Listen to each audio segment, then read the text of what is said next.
दोस्तों, एक परिवार होता है और उस परिवार में पति पत्नी और उसके माता पिता रहते थे।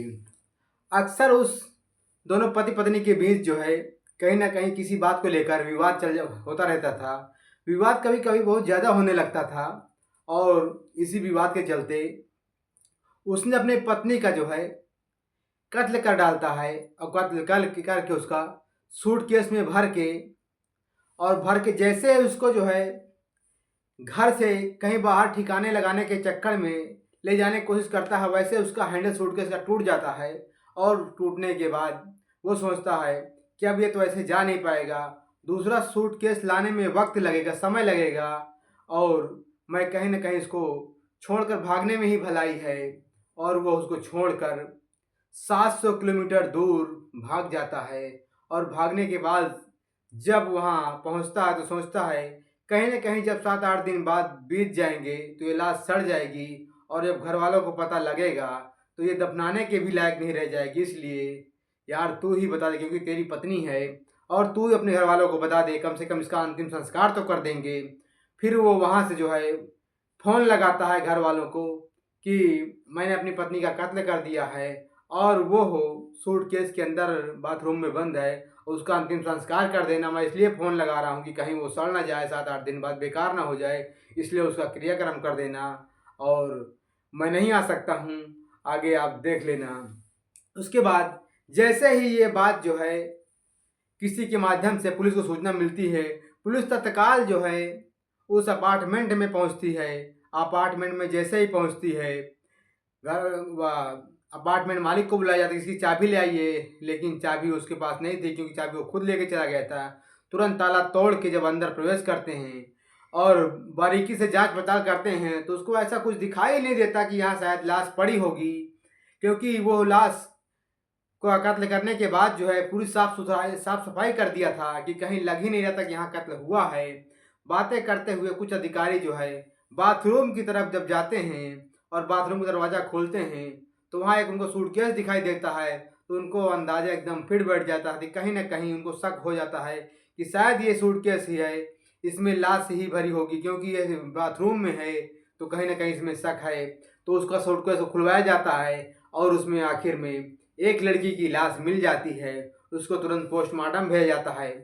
पोस्टमार्टम भेजा जाता है। सच्चाई जब आती है, जब वो पता करते हैं कि आखिर ये कहाँ की लड़की है, कैसे है। दोस्तों, कहानी में बने रहने के लिए आप वीडियो के अंत तक बने रहें ताकि आपको पूरी कहानी समझ में आए। कहानी में क्या माजरा है, कत्ल कैसे किया, आखिर ये लोग अपना जीवन निर्वाह क्यों नहीं कर पाए, क्या मजबूरी आ गई कि उनको कत्ल करना पड़ा। दोस्तों, कहानी बहुत ही इंटरेस्टिंग है। आप लोग वीडियो को लाइक शेयर ज़रूर करें। दोस्तों, आदाब, नमस्कार, सत श्री अकाल। मैं राजू पाल। आज की जो सच्ची घटना है, ये सच्ची घटना कर्नाटक की राजधानी बंगलुरु का एक इलाका थाना लगता है, थाना हुली माबू है। हुली माबू की ये घटना है। एक राकेश खेड़कर नाम का एक व्यक्ति है जो अपने बुआ की लड़की से शादी करता है। बुआ की लड़की उसके घर में पढ़ने के लिए आती है। पढ़ते पढ़ते 3-4 साल जब वहाँ रहती है, दोस्तों आपस में दोस्ती हो जाती है। दोस्ती होते होते कब प्यार में बदल जाती है किसी को पता ही नहीं चलता है। फिर वो लोग दोनों लिव इन रिलेशन में रहने लगते हैं। रिलेशन में रहने के बाद जो है दोनों शादी का फैसला करते हैं। शादी का फैसला करने के बाद दोनों के घर वाले मंजूर नहीं कर रहे थे, क्योंकि एक बुआ की लड़की थी और एक मामा का लड़का था। तो इसलिए भाई आपस में दोनों भाई बहन लगते थे, इसलिए किसी को मंजूर नहीं था। लेकिन जब दोनों आपस में शादी करने का फैसला कर लेते हैं तो बिना घर वालों की राजी मर्जी से ये लोग शादी कर लेते हैं। घर वालों की इसमें कोई इन्वॉल्वमेंट नहीं होता है और वो शादी कर लेते हैं। लेकिन जब शादी हो जाती है तो उसको जाना भी कहीं नहीं है, क्योंकि वो उसी घर में रहती थी। जैसे शादी कर लेती है उसके बाद वो बहू के जैसे रहने लगती है। उसका आचरण एकदम बहू के जैसे हो जाता है। बहू की तरह जो है अपने पति की सेवा करने लगती है, सास ससुर की भी सेवा करने लगती है। लेकिन साल 2 साल बीतने के बाद वो सास ससुर की एक भी बात नहीं मानते, उसे हरदम झगड़ा होने लगता था। लेकिन जब झगड़ा इतनी इस कदर बढ़ गया था तो पति सोचता है मैं क्यों ना इसको लेकर कहीं बाहर चला जाऊं, तो शायद लड़ाई कुछ कम हो जाएगी। तो वो महाराष्ट्र निकल जाता है, बंगलुरु निकल जाता है कमाने के लिए। और जैसे ही वो वहाँ बाहर निकल जाता है, बाहर निकलने के बाद जो है, ये मार्च का महीना था, अंतिम मार्च का, इससे 2 महीने पहले की बात है। वो घर से बाहर निकल जाते हैं और वहाँ रहने के बाद जो है एक अपार्टमेंट में बढ़िया जो है ले लेते हैं। लड़की जो जिसका नाम था गौरी अनिल सावरकर, वो कम वो जो है मास मीडिया कम्युनिकेशन से ग्रेजुएट थी और वो पत्रकारिता का कोर्स करे हुए थी। वो चाहते थे कि मैं भी कहीं ना कहीं जॉब करूं, और उस जॉब उसको नहीं मिल रही थी। वो कहीं ना कहीं बहुत टेंशन में थी और उसका पति जॉब कर रहा था, लेकिन वो जॉब करना भी चाहती थी, लेकिन उसको जॉब मिल नहीं रही थी। इसीलिए आपस में कहीं ना कहीं इस बात को लेकर लड़ाई हो जाया करती थी। दोनों बेवजह भी लड़ जाते थे। एक दिन दोनों बैठे हुए थे, 26 मार्च की बात थी। रात में खाना दोनों जो है सब्जी चावल बनाए थे और खाना खाकर जैसे ही बैठे थे, आपस में विवाद हो जाता है। विवाद इस कदर बढ़ जाता है कि राकेश खेड़कर को गुस्सा आ जाता है और वो गौरी को एक थप्पड़ जोर से जड़ देता है। जैसे ही एक थप्पड़ जोर से जड़ देता है, गौरी को भी गुस्सा आ जाता है। गौरी के बगल में एक चाकू पड़ा रहता है, वो चाकू उठाकर तुरंत उसके ऊपर मार देती है।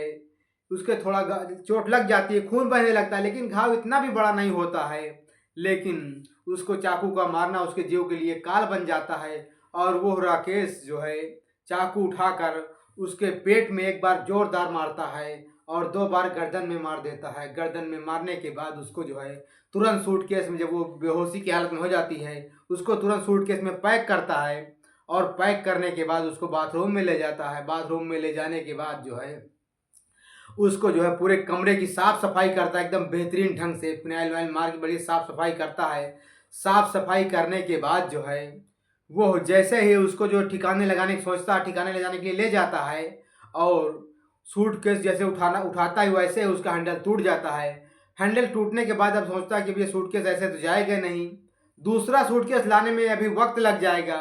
वो सोचता है कि ऐसे ही भागने में भलाई है, मैं क्यों ना यहाँ से भाग जाऊँ, तभी जो मेरी जान बच सकती है। और वो वहाँ से मौका पाते ही तुरंत वहाँ से निकल लेता है।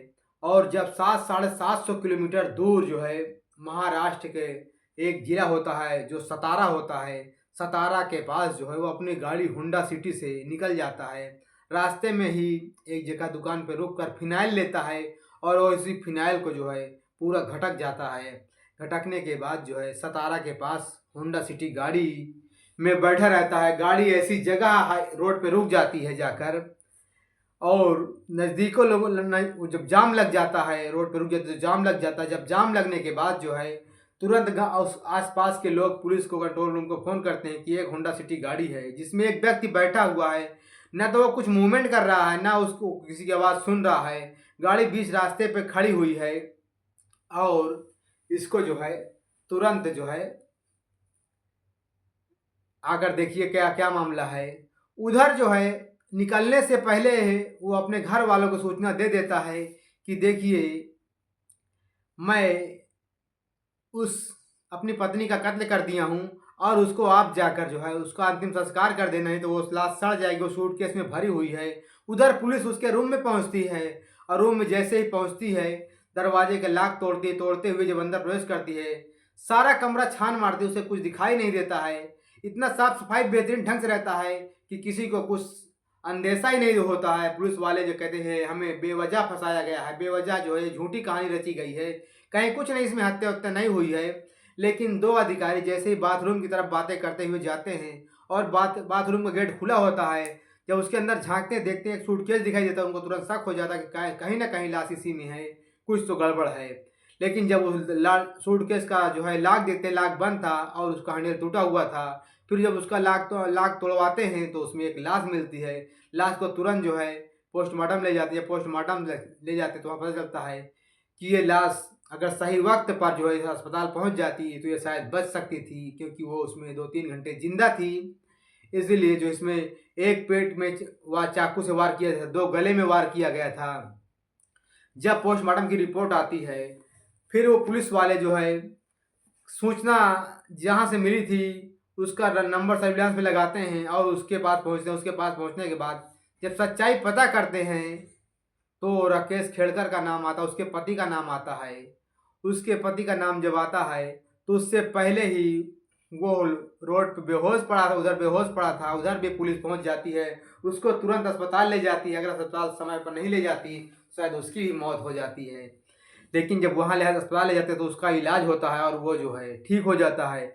जब उससे पुलिस जो है इंक्वायरी करती, पूछताछ करती है तो सारा वाकया बताते हैं कि यह लड़की मेरे सगी बुआ की लड़की थी, मेरे यहाँ पढ़ने के लिए आई थी और पढ़ते पढ़ते कब हम दोनों में प्यार हो जाता है हमें समझ ही नहीं आता है। धीरे धीरे दोस्ती प्यार में बदली, प्यार से रिलेशन में बदल जाती है। 2 साल रिलेशन में रहने के बाद हम लोग शादी का फैसला करते हैं, लेकिन हमारे घर वालों किसी को मंजूर नहीं होता है।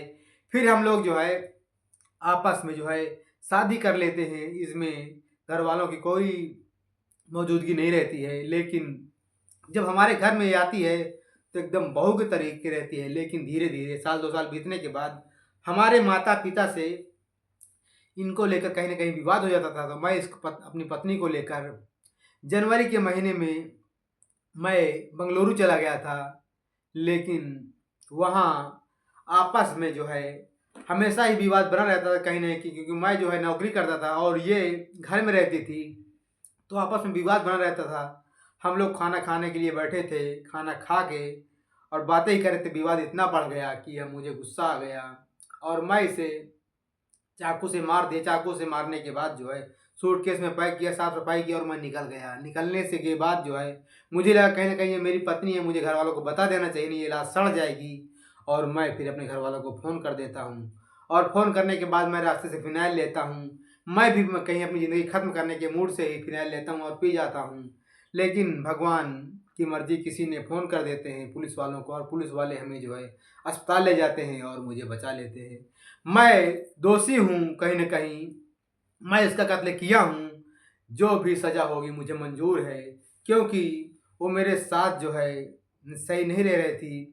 दरअसल दोस्तों कहानी ये दोनों भाई बहन की है। भाई बहन का रिश्ता जो है, पहली बात तो इन्हें शादी ही नहीं करनी चाहिए थी, क्योंकि ये रिश्ता भाई बहन का कहीं ना कहीं निकलता है। अगर आपने शादी कर ही ली थी तो इसे आपको निभाना चाहिए। अगर आप नहीं निभा सके तो कत्ल करने का कोई जरिया नहीं होता। आपकी भाई नहीं पड़ती है तो आप जो है अलग जुदा हो जाइए, डिवोर्स ले लीजिए। तमाम तरह की जो है इस समय प्रचलन चल रहा है। भाई आप किसी की जो है हत्या नहीं कर सकती है, आपका जो अधिकार नहीं है। पत्नी आपके साथ नहीं रहना चाहती है तो आप डिवोर्स ले लीजिए, आप अलग हो जाए, वो अलग हो जाए। आपका जीवन आपके है, उसका जीवन अलग है, अलग हो जाए। लेकिन किसी का हत्या करने का जो है अधिकार नहीं होता है। दोस्तों आपको कहानी कैसी लगी? अगर कहानी अच्छी लगी हो तो लाइक शेयर ज़रूर करें। कमेंट में बताएं लड़का गलत है या लड़की गलत है। धन्यवाद।